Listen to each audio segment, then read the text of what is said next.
बहुत बड़ा जंगल था जहाँ सारे जानवर मिलजुल कर रहा करते थे, जिनमें से गीदड़ और शेर बहुत अच्छे दोस्त थे। कुछ दूरी पर चींटियों का समूह रहता था जो अपने बनाए हुए बिल्लों पर रहते थे। चींटियां बहुत मेहनती थीं। वे दिन रात मेहनत करके खाना जमा करती थीं और अपने बिल्लों में खुश रहा करती थीं। एक दिन जब चींटियां खाना इकट्ठा कर रही थीं और लाइन में चल रही थीं, तब शेर वहां आया और उन्हें देखता रहा। शेर ने चींटियों को देखा और हंसते हुए बोला, अरे चींटियों, मैं जंगल का राजा हूं, मुझे रास्ता दो, नहीं तो मैं तुम सबको कुचल दूंगा। शेर ने दहाड़ते हुए कहा। एक प्रमुख चींटी गुस्से में होते हुए भी नरम स्वर में बोली, अरे शेर, कृपया दूसरी ओर से चले जाओ, हम अपने घर खाना ले जा रहे हैं। ये सुनकर शेर गुस्से से भर गया और अपनी टांगे चींटियों पर पटकनी शुरू कर दी। सौभाग्य से सभी चींटियां अपने बिल्लों में चली गईं और बच गई। शेर अपनी टांगे पटकता रहा, लेकिन चींटियां अपने सुरक्षित जगह पर रहकर हंसती रही। शेर और भी ज्यादा गुस्सा हो गया और उसी समय शेर का दोस्त गिदड़ वहां पर आया। शेर ने गीदड़ को सब कुछ बताया। गीदड़ ने कहा, अरे शेर, इस बात को किसी से मत कहना।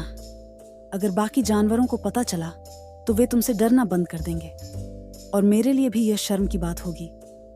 मैं तुम्हें एक योजना बताता हूँ जिससे हम इन चींटियों को सबक सिखा सके। चलो कल मिलते हैं।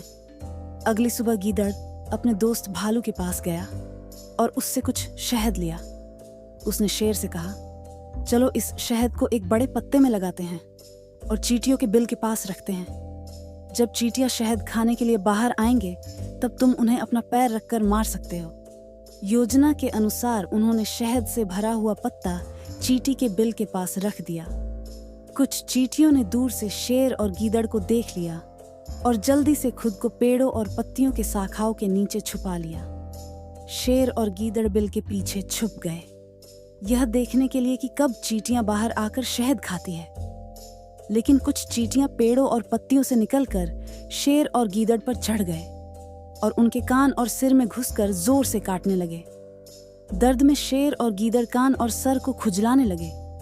इस दौरान अन्य चींटियां शहद से भरे पत्ते को अपने बिल्लों में ले गई। शेर और गीदड़ समझ गए। हालांकि चींटियां बहुत छोटी हैं, लेकिन बहुत बुद्धिमान हैं। वे हार मानकर और दुखी होकर वहां से चले गए। इस कहानी से हमें यह सीख मिलती है कि चाहे हम छोटे हों, लेकिन सही योजना और बुद्धिमत्ता से हम किसी भी बड़ी लड़ाई को जीत सकते हैं।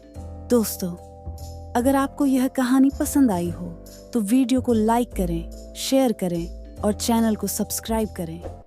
आपका एक लाइक हमें और भी रोमांचक कहानियां लाने की प्रेरणा देता है। धन्यवाद।